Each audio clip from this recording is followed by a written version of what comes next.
Per mi, casa meva és on estic amb la meva família, o sigui que ara mateix és aquí. Casa meva és on em sento bé jo i estic bé, ¿no? ¿Cuántos años hace que estás aquí? 7 años. ¿Llegaste con cuántos años? Con 11. Y ahora tienes 18. Sí. ¿Dónde está tu casa? Es difícil, porque no está ni aquí ni allí.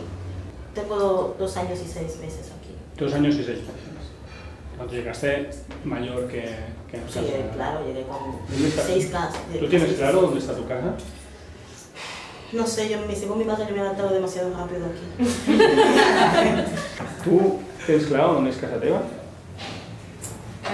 Al principio sí, porque cuando llegas aquí, no sé, te quedan las ganas de decir quiero volver, ¿sabes? A tu país.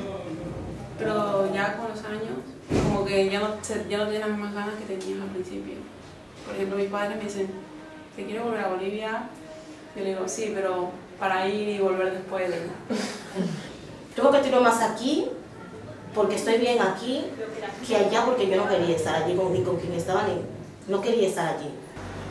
Porto des del 2000, a finals de 2008, serien 6 anys. 6 anys. 6 anys. I tu tens clar on és casa teva?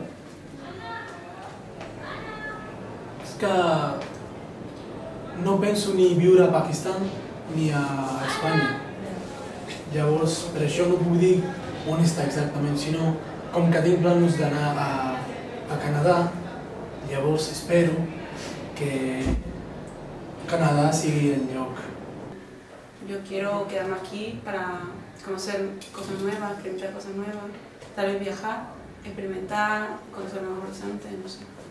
Al final hem descobert que el títol del llibre té molt a veure amb la realitat. Que no sàpiguen on és casa seva és responsabilitat d'ells i també nostra. Potser ens hauríem de preguntar què fem nosaltres, què fan ells perquè realment acabem tenint una casa comú, que és del que es tracta.